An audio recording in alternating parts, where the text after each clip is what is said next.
महाराष्ट्र से तशरीफ लाए मजलिस इत्तेहादुल मुस्लिमीन के जिम्मेदारान, सुदूर मोतमदीन, अराकीन, मुहिबान मजलिस, बुजुर्गान मिल्लत, मेरी इज्जतदार माँ और बहनों, मेरे गयूर नौजवान साथियों, मैं आप तमाम का बेहद शुक्रिया अदा करता हूं कि आपने आज के इस मुस्लिम रिजर्वेशन के सिलसिले में मुनक़्क़द इस जलसे में शिरकत की। मैं शुक्रगुजार हूं मेरे तमाम मंजलिस के रुफ़क़ाओं का, साथियों का, जिन्होंने महाराष्ट्र के कोने कोने से आज सुबह बाद नमाज फजर के बाद अपने इस सफर का आगाज किया और बड़ी मुश्किलात का सामना किया, मगर अल्हम्दुलिल्लाह कामयाबी के साथ वो आज यहां मुंबई को पहुंचे। मैं शुक्रगुजार हूं डॉक्टर गफ्फार कादरी साहब का कि पिछले 4 दिन से वो मुंबई में क़याम करके इस जलसे की तैयारी के सिलसिले में बड़ी मेहनत की। मैं मुबारकबाद देता हूं मोहतरम जनाब इम्तियाज जलील साहब को और हमारे धुलिया के मजलिस के रुकन असम्बली जनाब फारूक शाह साहब को कि इन सब ने मेहनत की आज के जलसे को कामयाब करने के लिए। और मैं अपने तमाम मजलिस के रुफ़क़ाओं से ये बात बताना शुरुआत में जरूरी समझता हूं कि अगर हम मिलकर काम करेंगे तो ऐसा कोई काम नहीं है, ऐसी कोई मंजिल नहीं है जो हम उसको हासिल नहीं कर सकेंगे। अगर हमारा टीम वर्क जारी रहेगा तो इंशाअल्लाह ताला हम महाराष्ट्र के कोने कोने तक मजलिस इत्तेहादुल मुस्लिमीन के कामयाबी के परचम लहराएंगे। अगर हम मिलकर काम करेंगे, टीम वर्क के साथ काम करेंगे तो कामयाबियां हमारे कदम को चूमेगी। अगर हम अपनी इनफरादियत को फरोग देंगे, अगर हम अपनी इनफरादी मकबूलियत को जमात की मजबूती पर तरजीह देंगे तो फिर हो सकता है कि इनफरादी तौर पर मकबूलियत मिल जाए मगर जमात को कामयाबी हासिल नहीं होगी। जमात को कामयाबी इज्तिमाइयत से हासिल होती है। जो लोग इनफरादियत पर कामयाबियां हासिल करते हैं वो कामयाबी ज्यादा दिन तक नहीं चलती, वो कामयाबी जल्द से जल्द खत्म हो जाती है। मगर जिस काम और जिस तंजीम में इज्तिमाइयत से काम होता है वो सुबह क़यामत तक कायम रहेगी, उसमें लोग जुड़ते रहेंगे। तो अल्हम्दुलिल्लाह आज मजलिस इत्तेहादुल मुस्लिमीन ने जो टीम वर्क और जो इज्तिमाइयत का सबूत दिया, इंशाअल्लाह ताला मुझे यकीन है कि इसी तरीके से हम लोग आगे बढ़ते रहेंगे। मैं हमारे शोलापुर के हमारे नौजवान भाई फारूक का भी जिक्र, फारूक शाब्दी का भी जिक्र करना जरूरी समझता हूं और जिन जिम्मेदारों का मैंने जिक्र नहीं किया इसका यह हरगिज मतलब नहीं है कि मेरे दिल में उनके लिए मोहब्बत नहीं है, बल्कि जिनका नाम नहीं लिया गया है मैं उनको अपनी आंखों पर रखता हूं और जिनका नाम लिया गया है उनका इम्तिहान अब शुरू होगा। तो जिन जिन का नाम लिया गया है उन सब का इम्तिहान अब शुरू होगा और अगर वो इज्तिमाइयत और टीम वर्क के साथ करेंगे तो यकीनन इम्तिहान में कामयाबी मिलेगी। मेरे अजीज दोस्तों और बुजुर्गों, मैं यहां पर हमारे साबिर आलम साहब, नदीम शेख और नसरुल्लाह गाजी का भी जो मुंबई के जमात के स्पोक्स पर्सन हैं, इन तमाम का भी शुक्रिया अदा करता हूं। अल्हम्दुलिल्लाह आप तमाम ने मिलकर मेहनत की। मेरे अजीज दोस्तों और बुजुर्गों, मुस्लिम रिजर्वेशन के उन्वान से आज का इस जलसा मुनक्कद किया गया है। मुझे अफसोस है इस बात का जिसका जिक्र अभी हमारे साथी रुकने पार्लियामान ने किया कि तिरंगा रैली निकाली गई तो आखिर ये क्या तकलीफ हो गई शिवसेना राष्ट्रवादी और कांग्रेस की सरकार को कि जगह जगह पर मजलिस के इस काफिले को रोकने की कोशिश की गई। अफसोस तो इस बात का है कि शिवसेना जो राष्ट्रवाद दिन में 24 घंटे में 2000 बार उनके लोग पुकारते हैं, कभी ये क्यों भूल गए कि तिरंगा ही तो हमारा राष्ट्रवाद की निशानी है, तिरंगा ही तो हमारी नेशनलिज्म की पहचान है। क्यों तिरंगे से इतनी नफरत है आपको? मजलिस से हो सकती है, मुसलमानों से हो सकती है, जो नहीं होना चाहिए, जो भारत के बाइज्जत शहरी है, मगर हमसे नफरत इतनी बढ़ चुकी कि जब एक मुसलमान और दलित तिरंगा उठा रहा है तो तिरंगा निकालो। मैं ये बताना चाह रहा हूं उन लोगों को कि तिरंगा भारत की पहचान भी है, हमारी मोहब्बत की निशानी भी है और हमारे बुजुर्गों की कुर्बानियों की एक मिसाल भी है। और जिन लोगों ने भारत की जंगे आजादी में हिस्सा नहीं लिया, वही लोग तिरंगे की मुखालिफत करते हैं। जिन्होंने भारत की आजादी में हिस्सा नहीं लिया और जिन्होंने अपने चेलों से कहा था, मुल्क की तारीख गवाह है कि क्विट इंडिया मूवमेंट का अगर नारा किसी ने मुंबई में दिया तो मुसलमान था। तिरंगा बनाने वाले में भी कौन कौन थे, बड़ी लंबी तफसील है, मगर अफसोस है कि ये सरकार तिरंगे के भी खिलाफ हो चुकी है। मेरे अजीज दोस्तों और बुजुर्गों, ये कहा गया कि मजलिस का जलसा जब होगा तो 144 लगा दिए। मैं हमारे उद्धव ठाकरे से ये पूछना चाहता हूं, जो अभी उनका ऑपरेशन हुआ है, मेरी नेक तमन्नाएं उनके साथ हैं। मैं उम्मीद करता हूं कि जल्द से जल्द वो सेहतयाब हो जाएंगे और उनका ऑपरेशन जो हुआ है, हम उम्मीद करते हैं कि उनको सेहत हो जाएगी। मगर हम उनसे ये पूछना चाहते हैं, उनकी सरकार से पूछना चाहते हैं कि दिसंबर के इस महीने में कांग्रेस के साबिका प्रेसिडेंट जो अमेठी से हार गए और केरल से जाकर कामयाब हुए, वो मुंबई को आ रहे हैं, तो क्या जब भी 144 लगेगा या फिर उनका इस्तकबाल फूलों से किया जाएगा? जब 144 लगाएंगे आप, जब कांग्रेस के वो मौसूफ आएंगे, महाशय आएंगे मुंबई को, जब ओ माइक्रॉन की बात नहीं होगी, जब सत्ता की बात होगी। मेरे अजीज दोस्तों और बुजुर्गों, सबसे अहम बात जो आप और हमने सुना, महाराष्ट्र की जनता ने सुना कि मुस्लिम आरक्षण के नाम पर कैसे कांग्रेस के, राष्ट्रवादी के बड़े बड़े लीडर्स ने जो बयानात दिए थे कि महाराष्ट्र के मुसलमानों में वो जो 55 कास्ट हैं उनको रिजर्वेशन मिलना चाहिए। मुंब्रा का एमएलए जो मजलिस के हर जिम्मेदार के पीछे रहता है, उसने कहा कि हमारे दस्तरखान से खाना उठा लिए। तो ये महाराष्ट्र का मासूम मुसलमान इतना खुश हो गया कि इसने कहा कि हमारे दस्तरखान का खाना उठा लिए, ये हमको खाना लौटाने की बात कर रहा है। तो हमने खाने को भूल गए, भूखा रहकर उसको वोट डाला, हमने भूखा रहकर उसको वोट डाला। मगर जब इख्तिदार मिल गया तो दस्तरखान पर आप नजर नहीं आते, दूर दूर तक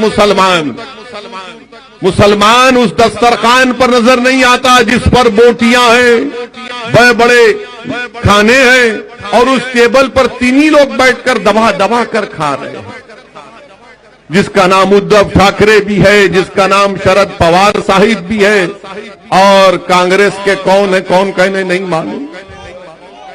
जो भी है आप कहां हैं बताइए? आप तो बावर्ची खाने के पास भी नहीं है, आप तो बटलर भी नहीं है।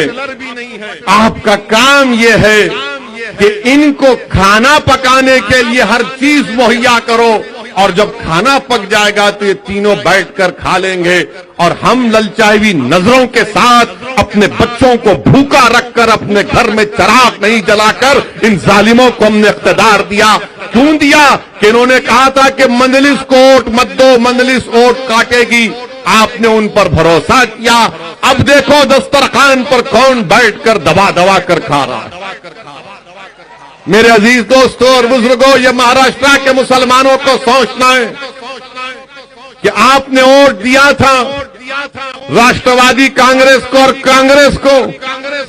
जब यही चुनाव असेंबली के थे तो मैं यहां पर जलसा करने के लिए आता था मुंबई के मुख्तलिफ मुकामात पर, तो मुझे बड़े बड़े लोग SMS करते, मैसेज भिजाते, व्हाट्सएप करते कि ओवैसी मत आओ, तुम्हारे आने से और डिवाइड हो जाएगा, हम बीजेपी शिवसेना को रोकेंगे। मैं पुकारता रहा और कहता रहा कि देखो बीजेपी शिवसेना को तुम नहीं रोकोगे, ये इख्तिदार में आएंगे, यही कांग्रेस और राष्ट्रवादी आपको धोखा देंगे। मगर मुसलमान मासूम है, दस्तरखान पर बैठने के लिए तड़प रहा था, मगर मालूम क्या हुआ, वोट तो मिल गया मगर कांग्रेस और राष्ट्रवादी जाकर शिवसेना से हाथ मिला लिए। रिजर्वेशन कहां गया बताइए आप? मंजलिस को वोट नहीं दिया गया। मैं इकरार करता हूं आपके फैसले का, उसकी इज्जत भी करता हूं। जमहूरियत में आपको इख्तियार है कि आप किसी को भी वोट दें, मगर सवाल ये पैदा होता है कि कब तक आप धोखा खाएंगे, कब तक मुसलमान धोखा खाएगा इन हमदर्दी की बातों को सुन सुनकर। मैं तो ये समझ रहा था कि मुंबई की सड़कों पर शहादत बाबरी मस्जिद के बाद जो खून की होली खेली गई तो आपकी आंख खोल देंगे। मैं तो ये समझ रहा था कि एक सियासी शऊर बेदार हो जाएगा और उन लोगों पर भरोसा नहीं किया जाएगा जिन्होंने हमारे नौजवानों के मुस्तकबिल को टाडा लगाकर जेलों में सड़ा सड़ा कर उनकी नौजवानी को बर्बाद कर दिया। मगर आप भूल गए। फिर चुनाव पे चुनाव आया, सेकुलरिज्म सेकुलरिज्म सेकुलरिज्म। अरे बताओ भारत के मुसलमानों, मैं सिर्फ महाराष्ट्र के मुसलमानों से नहीं, मैं भारत के मुसलमानों से पूछ रहा हूं, सेकुलरिज्म से हमको क्या मिला? सेकुलरिज्म से सिर्फ मुशायरा मिला, सेकुलरिज्म से सिर्फ नारे मिले, सेकुलरिज्म से सिर्फ मीठी मीठी बातें मिली। क्या सेकुलरिज्म की वजह से आरक्षण मिला? नहीं मिला। क्या सेकुलरिज्म की वजह से मेरी मस्जिद का तहफ्फुज हुआ? नहीं मिला। क्या सेकुलरिज्म की वजह से मस्जिद शहीद करने वालों को सजा मिली? नहीं मिली। क्या सेकुलरिज्म की बुनियाद पर मुझे इंसाफ मिला, हक मिला, इज्जत मिली? नहीं मिली। मगर मुसलमान क्या बोलता है? सेकुलरिज्म। कौन सा सेकुलरिज्म? मैं उस सेकुलरिज्म को मानता हूं जो भारत के संविधान में है। मैं इस पॉलिटिकल सेकुलरिज्म को कभी मानता नहीं था, ना हूं, ना कभी रहूंगा। मुसलमानों, पॉलिटिकल सेकुलरिज्म को धुतकारो।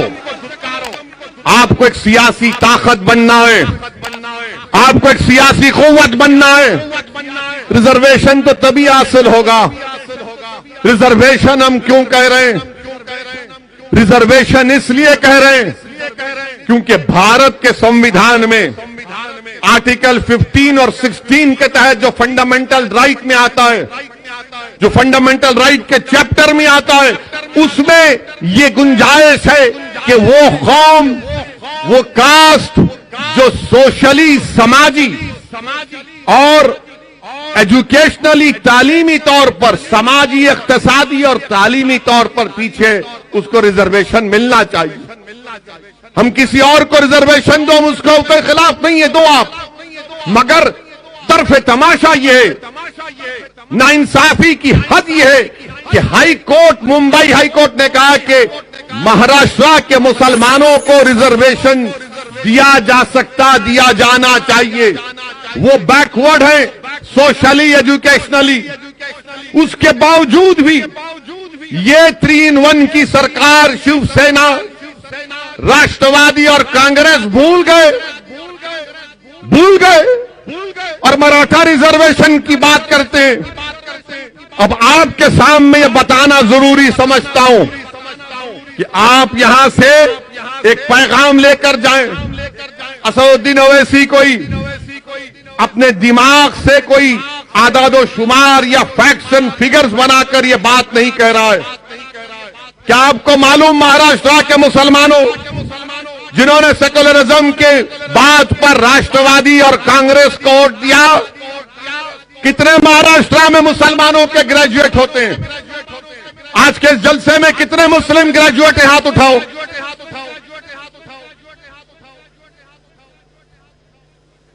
30 भी नहीं है। इतना बड़ा जलसा और 30 ग्रेजुएट नहीं है। आप सोचो फिर। गवर्नमेंट का डेटा कहता है कि महाराष्ट्र में ग्रेजुएट मुसलमान खाली 4.9 खाली 4.9 है। हिंदू भाई कितने? 8.9। क्रिश्चियन 22%। ओवरऑल पूरे महाराष्ट्र में 8.7 है, जिसमें आप खाली 4.9 है। मेरे अजीज दोस्तों और बुजुर्गों, और फिर आप देखिए हमारी बर्बादी का डेटा ये कहता है कि कितने मुसलमान ड्रॉप आउट होते हैं। कितने मुसलमान ड्रॉप आउट होते हैं आपको मालूम? महाराष्ट्र में प्राइमरी स्कूल में सिर्फ 22% मुसलमान बच्चे और बच्चियां 22% एडमिशन लेते हैं। यहां पर हमारी मां और बहनें बैठे हैं, यहां पर साहब औलाद लोग बैठे हैं। क्या आपकी ख्वाहिश नहीं है कि आपका बच्चा स्कूल में पढ़े? क्या आपकी ख्वाहिश नहीं है कि मुसलमान बच्चियां स्कूल में पढ़े? सिर्फ 22% पढ़ते हैं। और जब मिडिल स्कूल को आते हैं तो गिरकर वो 13% हो जाता है। प्राइमरी में 22, मिडिल में 13 और मैट्रिकुलेशन सेकेंडरी में आते आते 12% होता है। हायर सेकेंडरी इंटरमीडिएट में 7.1% और ग्रेजुएट 4.9। यानी 22 से शुरू होकर ग्रेजुएट होने तक खाली 4% पे आ जाते मुसलमान। आप रिजर्वेशन नहीं देंगे? क्यों नहीं पढ़ रहे? मुसलमान पढ़ना चाहता है। ये संघ परिवार के जालिम लोग झूठे हैं जो कहते हैं कि मुसलमान पढ़ना नहीं चाहता। मुसलमान पढ़ना चाहता है। क्यों नहीं पढ़ पाता? क्योंकि उसके पास पैसे नहीं है अपने बच्चों का पढ़ाने के लिए। तुम रिजर्वेशन दो उसको, देखो हमारे बच्चे और बच्चियां आसमानों तक ऊंचाई तक जाएंगे। मगर आप नहीं करना चाहते। ये तमाम के तमाम लोग, ये तमाम सियासी पार्टियां जिनको तुम आज भी अपने दिल में सोचते हो कि मंजलिस है, मगर ये कैसा करेंगे? अरे अब तो खोलो अपने दिमागों को, सुनो मेरी बात को, निकालो अपने दिमाग से इन जालों को। क्या तुम नहीं चाहते कि तुम्हारे बच्चियां, तुम्हारी औलाद पढ़े? 22% प्राइमरी में एडमिशन और ग्रेजुएट से 4.9। कब तक सेकुलरिज्म की बात कर रहे हो? एजुकेशन की बात करो, इंसाफ की बात करो, राइट की बात करो, हिस्सेदारी की बात करो, तब ये लड़ाई कामयाब होगी। नौजवानों, मैं तुमसे मुखातिब हूं। नौजवानों, तुम्हारा मुस्तकबिल है कल। आज जो 30, 20, 19, 20 साल के बच्चे हैं, कल तुम्हारी शादी होगी इंशाअल्लाह। करेंगे ना? बैचलर नहीं रहना। जितने हैं सब परेशान कर रहे पूरे मुल्क को, समझे ना? घर में जरूरी है। घर में रहे तो मर्द का दिमाग भी हल्का रहता। यहाँ पूरे बैचलर खुश नहीं। मगर क्या कहेंगे? नहीं, तुम पढ़ाई की बात मत करो, ओवैसी को कैसे हराया जाए। तुम पढ़ाई की बात मत करो, इम्तियाज जलील को दोबारा एमपी ना बनने दिया जाए। तुम पढ़ाई की बात मत करो, फारूक शाह दोबारा दुलिया से मिले ना बने। तुम सेकुलरिज्म की बात करो। और सेकुलरिज्म एक ऐसा लफ्ज है जो मुसलमानों को जितना धोखा इस लफ्ज ने दिया, किसी ने नहीं दिया। हर अखबार में अब आप यूपी का चुनाव आ रहा है। अब मैं कल जा रहा हूं कानपुर को, तो जैसे मैं अब शुरू हो गया वहां पर, वैसे आ रहा है सेकुलरिज्म कमजोर होगा। अरे क्या सेकुलरिज्म का ठेका तुमने लेके रखा है? मेरे अजीज दोस्तों और बुजुर्गों, फिर आप देखिए, आपकी बर्बादी की दास्तान आपके सामने रख रहा हूं। यहां पर हमारी बहनें प्राइमरी स्कूल में 23% मुस्लिम बच्चियां प्राइमरी में, मिडिल स्कूल में आने तक 12%, मैट्रिकुलेशन 11%, हायर सेकेंडरी इंटरमीडिएट 6%। गिरते जा रहा है, मगर कोई रिजर्वेशन की बात नहीं करेगा। और फिर मेरे अजीज दोस्तों और बुजुर्गों, अभी एक और बात आपको बताना चाहूंगा, जो मेरा डेटा नहीं है, ये गवर्नमेंट का डेटा है, महाराष्ट्र की सरकार का डेटा है। आपको मालूम महाराष्ट्र में कितने मुसलमानों के पास जमीन नहीं है, जो लैंडलेस अंग्रेजी में कहते हैं। 83% मुस्लिम्स के पास जमीन नहीं है, लैंडलेस है। कितने मराठाओं के पास जमीन नहीं है? 8% और 83%। बताओ आप, ये कौन सा इंसाफ है? क्या शरद पवार का दिल सिर्फ मराठाओं के लिए धड़केगा? क्या उद्धव ठाकरे का दिल सिर्फ मराठाओं के लिए धड़केगा? क्या कांग्रेस का दिल सिर्फ मराठाओं के लिए धड़केगा? अरे इंसाफ कमजोर से होना चाहिए, मजबूत से नहीं। इंसाफ जो जमीन पर गिरा है उसको उठाने की बात होनी चाहिए। जो आसमानों पर, उसको ऊंचा कहां ले जाएंगे तुम? मगर नहीं बात करेंगे ये। आपको मालूम कितने मुसलमानों के पास 2.5 एकड़ जमीन है पूरे महाराष्ट्र में? 10%। कितने मराठाओं के पास 10% जमीन है? 62.74%। कितने मुसलमानों के पास 5 एकड़ जमीन है? 4%। कितने मराठाओं के पास 5 एकड़ जमीन है? 19%। कितने मराठाओं के पास 10 एकड़ जमीन है? 6%। मुसलमानों के पास 1.20%। कितने मराठाओं के पास 10 एकड़ से आगे जमीन है? 2.70 मराठाओं के पास 10 एकड़ से ज्यादा जमीन है, और मुसलमानों के पास 0.20, यानी 1% भी नहीं है। अब आपकी आमदनी कितनी है ये सुन लो आप, सुन के जाओ और दिमाग में रख लो मेरी इस बात को। कितने मुसलमान सालाना 25,200 रुपये कमाते? ईयरली, मंथली नहीं, सिर्फ 20%। अब आप सोच लो, साल में 12 महीने, 25,200 रुपये सालाना मुसलमान 20% कमाते हैं। 25,200 से 50,400 सालाना एनुअल 41% मुस्लिम्स कमाते हैं। 50,000 से 72,000 सालाना आमदनी मुसलमानों की 20%। 72,000 से 36,000 ईयरली आमदनी, इनकम 17.10 मुसलमानों की, और 3,60,000 के ऊपर जो सालाना कमाते हैं उन मुसलमानों की 0.70%। अब आप आओ मराठाओं के बारे में, इनकी आमदनी का जिक्र भी आपके सामने कर देता हूं।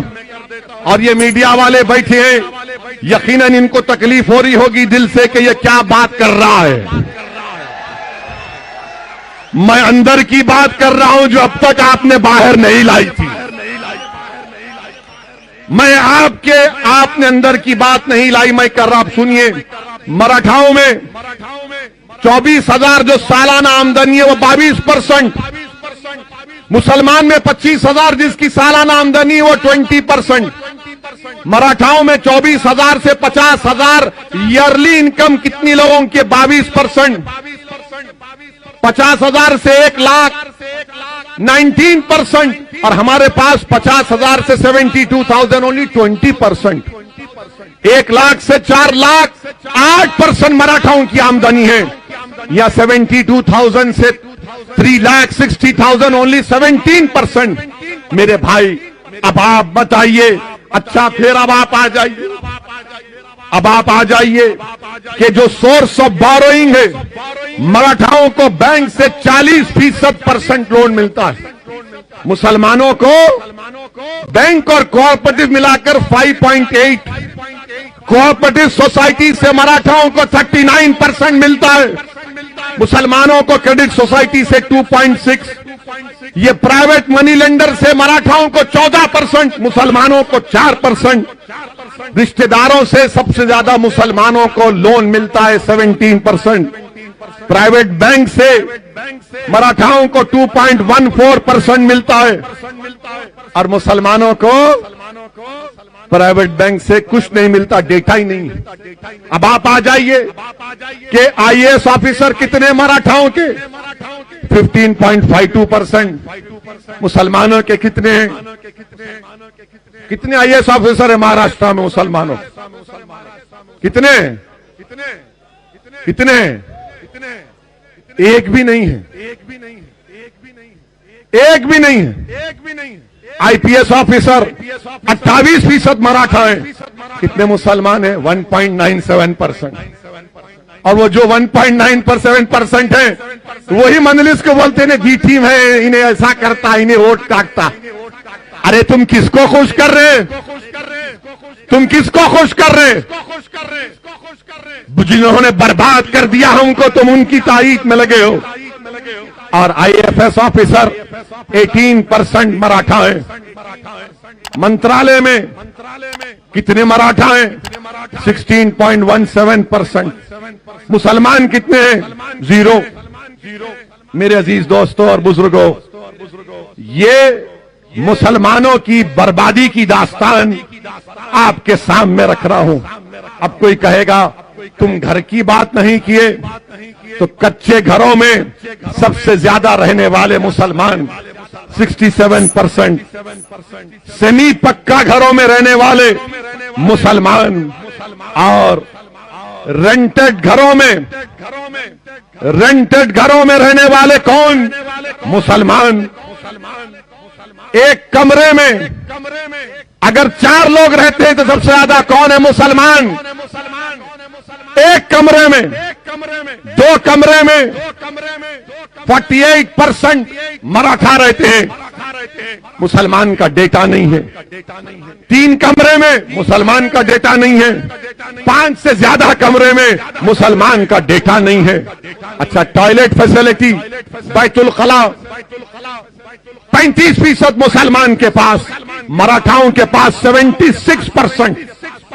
आप बताइए ये क्या हो रहा है? फिर इसकी बात ना कोई एनसीपी करेगी, ना राष्ट्रवादी करेगी, ना कांग्रेस करेगी। क्यों नहीं करेंगे? जब पार्लियामेंट में बिल लाया गया कि रिजर्वेशन का इख्तियार रियासत की BC कमीशन को मिले, सब महाराष्ट्र के जितने MPs थे सब मराठा रिजर्वेशन की बात करे। अगर किसी ने उठकर मुस्लिम आरक्षण की बात की तो उस जमात का नाम मजलिस इत्तेहादुल मुस्लिमीन था। हमने उठाया इसको और सब लोग देख रहे थे। शिवसेना के लोग, राष्ट्रवादी के लोग, कांग्रेस के लोग देख रहे थे। मेरे अजीज दोस्तों और बुजुर्गों, ये हमारी बर्बादी की दास्तान है। फैक्ट्स एंड फिगर्स आपके सामने रखा हूं। मेरी आपसे गुजारिश है कि हमको इस लड़ाई को जारी रखना है। ये जिन लोगों को आपने सुना, ये तमाम के तमाम सिर्फ धोखा देते आए हैं। मंजलिस जहां भी इलेक्शन लड़ती है, इनको एक तकलीफ हो जाती है कि वोट कटेंगे। अरे वोट कटे ना, तो फिर तुमने शिवसेना को क्यों अपने पास बिठा लिया? क्या शिवसेना सेक्युलर है? यही उद्धव ठाकरे महाराष्ट्र की विधानसभा में खड़े होकर कहते हैं कि हमको फख्र है कि हमारी पार्टी के कार्यकर्ताओं ने बाबरी मस्जिद को शहीद किया। क्या शरद पवार साहब, क्या आपको यह तकलीफ नहीं हुई कि जिस पार्टी की आप तारीफ कर रहे हैं उसका मुख्यमंत्री कह रहा है कि हमारे कार्यकर्ताओं ने बाबरी मस्जिद को शहीद किया? कांग्रेस गीरत तो इनके पास रही नहीं, अब बाकी हर चीज से मोहताज हो चुके हैं। और इंशाअल्लाह ताला बहुत जल्द, चंद सालों के अंदर कांग्रेस और कमजोर होगी इंशाअल्लाह। मंजलिस पर इल्जाम ये क्यों शुरू किए तुम? क्यों नहीं शुरू करना? क्या रिजर्वेशन नहीं मिल रहा हमको? रिजर्वेशन महाराष्ट्र के मुसलमानों का एक राइट है। रिजर्वेशन से ही मुसलमानों की सफों में गुर्बत का खात्मा होगा। रिजर्वेशन से ही हमारे बच्चे और बच्चियां पढ़ेंगे। रिजर्वेशन से हमको इज्जत मिलेगी। याद रखो मुसलमानों, अगर हमको हमारा हक नहीं मिलता अलग बात है, मगर मैं बेइज्जती की जिंदगी गुजारने का कायल नहीं हूं। यह बेइज्जती हमसे की जा रही है, धोखे पे धोखा हमको दिया जा रहा है और यह कहा जा रहा है कि ये भड़काऊ भाषण करते हैं, ये फुला करते हैं और हमारे आने पर दूल्हे भाई आ रहे तो 144। जब राहुल गांधी आएंगे क्या करेंगे? नहीं, कोई वो माइक्रोन नहीं, आने दो। हमारे तो 144। कितना 144 लगाओगे? क्या बीएमसी का चुनाव भी रोक दोगे? क्या महाराष्ट्र के चुनाव को रोक दोगे? अरे ओ माइक्रोन आ रहा है तो आप बताओ मुंबई में कितना जीनोम सीक्वेंसिंग हुआ है? कितना जीनोम सीक्वेंसिंग किया उद्धव ठाकरे की सरकार ने महाराष्ट्र में? बताओ। पूरे भारत में 1% भी जीनोम सीक्वेंसिंग नहीं हुआ। कितने मुंबई में 45 साल से ज्यादा कितने लोगों को 2 वैक्सीन लगे? बताओ। अच्छा, जो हमारे डॉक्टर हैं, नर्सेज हैं, 7 महीने हो चुके उनको 2 वैक्सीनेशन होकर, उनको लगना चाहिए बूस्टर शॉट, मगर मोदी जी को फिक्र नहीं है, उद्धव ठाकरे को फिक्र नहीं है। और बूस्टर शॉट माहिरीन कह रहे हैं कि कोवैक्सीन और कोविशील्ड नहीं हो सकता, बूस्टर शॉट खाली mRNA का फाइजर या मॉडर्ना होगा। मगर मोदी जी देश में मुल्क को चला रहे हैं, मगर फाइजर और मॉडर्ना से इंडेमनिटी क्लास पर झगड़ा चल रहा है।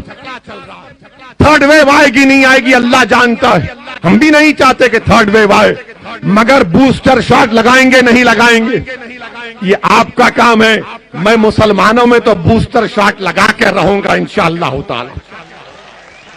हम बूस्टअप करेंगे, अपने हौसलों को बुलंद रखिए, कभी नाउम्मीदी को अपने करीब आने मत दीजिए और डरने और घबराने की जरूरत नहीं है। मैं सरकार से कहना चाहूंगा कि नागपुर में असेंबली का सेशन होने जा रहा है। अगर इम्तियाज जलील और डॉक्टर गफ्फार कादरी ये प्रोग्राम बनाएंगे कि जब असेंबली का सेशन चलेगा तो मंजलिस को भी नागपुर में एक एजिटेशन करना पड़ेगा, तो मैं आने को तैयार हूं इंशाअल्लाह ताला। अभी मुंबई में हो रहा है, सुना चेंज कर दिए, ठीक है, फिर आएंगे। जब असेंबली में बैठकर पूरे एमएलए बैठ सकते हैं, जब 144 या वो माइक्रोन नजर नहीं आएगा, बड़े बड़ी सभाएं सब करेंगे। ये सबक नहीं हासिल करना चाहते राष्ट्रवादी और कांग्रेस के लोग। हर वक्त रोकते थे मजलिस को, जो कई बरस पहले जब हम और मोइन सैयद मोइन मजलिस का पैगाम लेकर महाराष्ट्र में जाते थे तो हर जगह पर पुलिस वाले आकर हमको लव लेटर दे देते थे। मगर आज माशाअल्लाह आपकी दुआओं का असर है, आपकी मोहब्बत है कि जब प्लेन से निकलते हैं तो हजरत पुलिस सामने ठहर कर बोलती है कि आपको रिसीव करने आए हैं, आप रिसीव कर लीजिए हमको। मैं तो सिक्योरिटी लेता नहीं हूं, अल्हम्दुलिल्लाह, अल्लाह हमारे लिए काफी है, मगर फिर भी आते हैं, फिर भी आते हैं। और जो लोग हाँ जिंदाबाद, तुम भी जिंदाबाद, आप जिंदाबाद।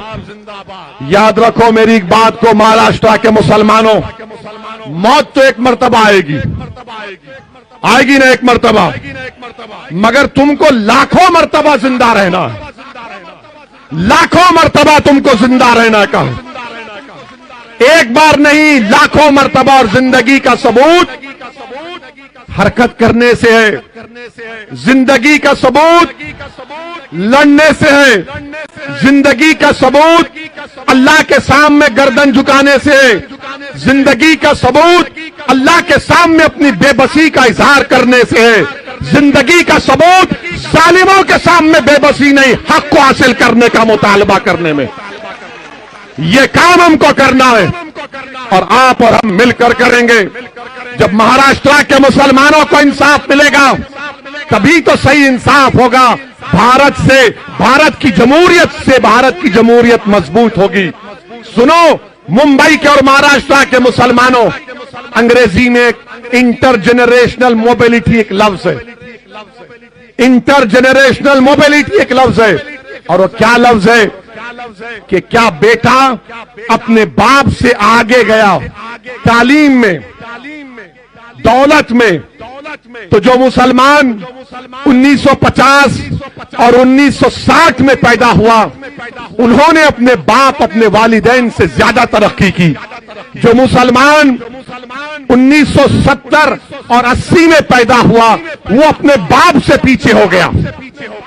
और जो मुसलमान 1990 में और सन 2000 में 2000 में पैदा हुआ, वो तो अपने बाप से, अपने दादा से बहुत दूर है। गरीबी में ज्यादा गरीबी बढ़ गई, तालीम में उससे ज्यादा हम दूर हैं।